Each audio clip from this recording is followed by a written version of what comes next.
Hello and welcome to Mérida, Mexico, where I recently was and visited. Right now we are riding our bicycle down one of its most famous streets, Paseo de Montejo. A very fun thing about this ride is that every Sunday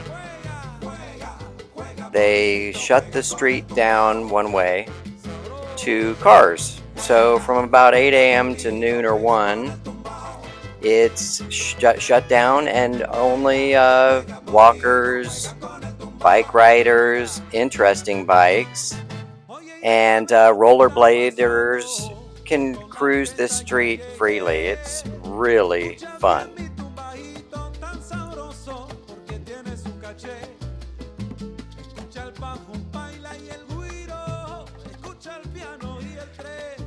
During today's ride, I'll ask a couple of questions and answers about my visit to Mérida.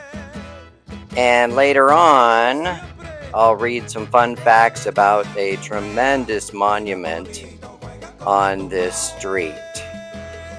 Now, Mérida, okay, so what was your favorite thing about Mérida?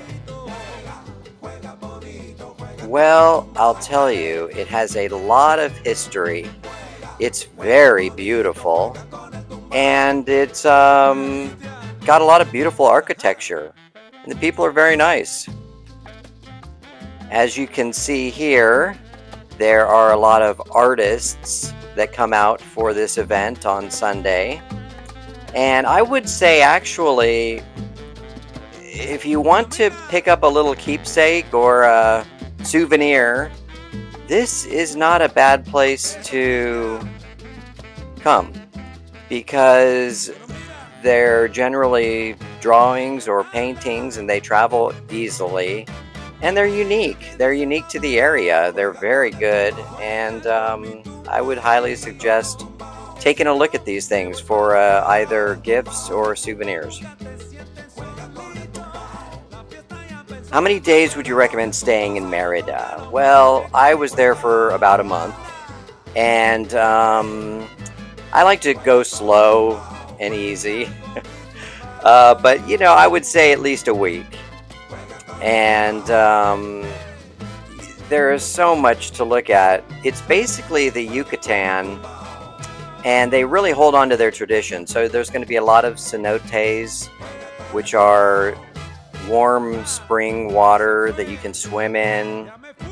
There is going to be a lot of Yucatan history, a lot of cuisine, a lot of parks, a lot of museums, a lot of cathedrals, horse-drawn carriages. The list goes on and on.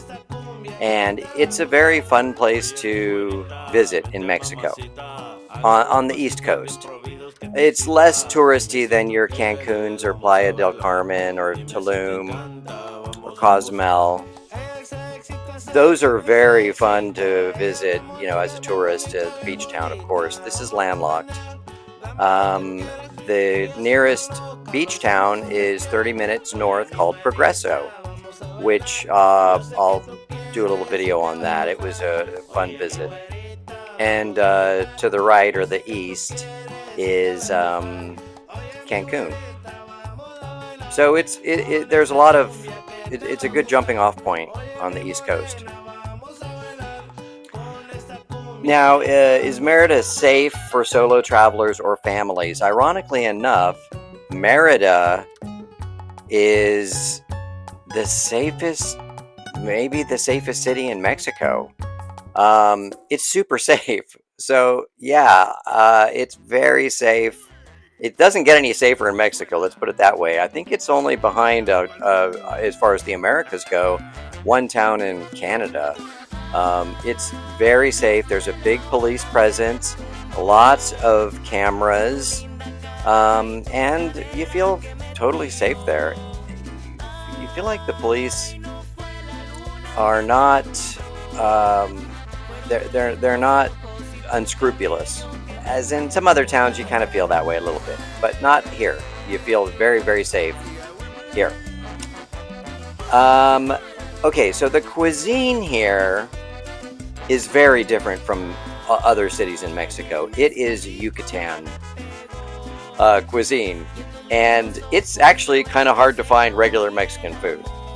Now, that's not to say that they don't have their taco stands and tortas, that kind of a thing, and those are really good.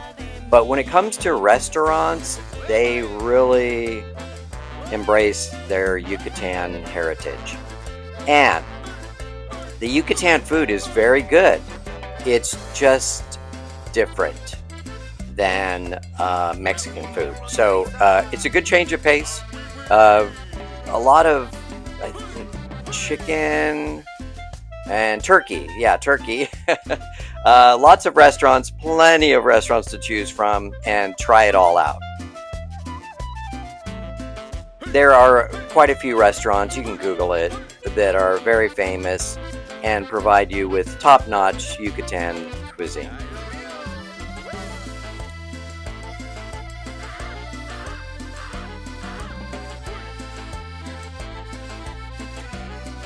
As you can see, the weather here is terrific.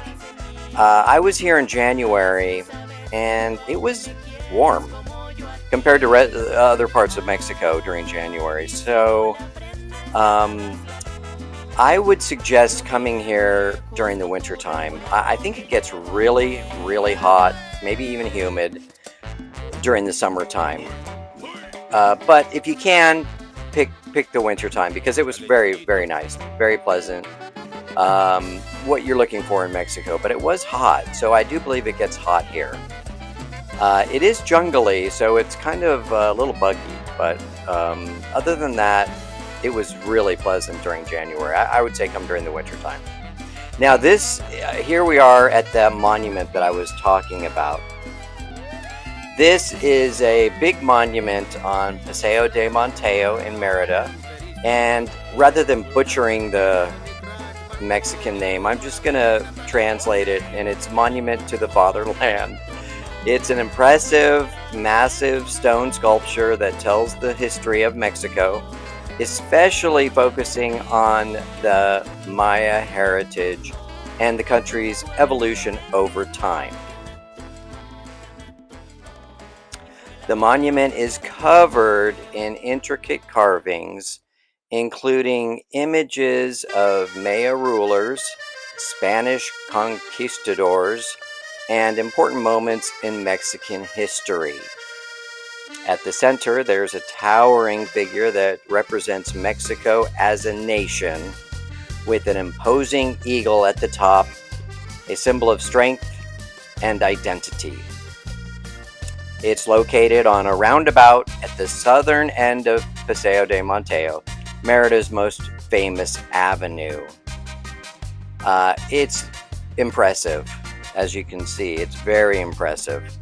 And I guess it took a dozen years to complete, so it's very impressive.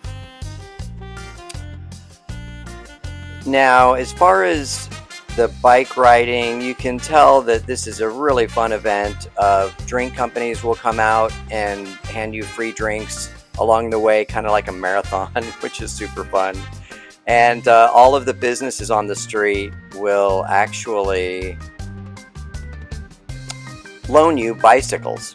So you're not renting them or paying for them. They're actually just loaning them to you. The bike that I'm on right now in this video is just loaned. It's an app, and I looked to see if I was charged after using it always, and I never was. So they're free, which is really terrific, and I really appreciate that.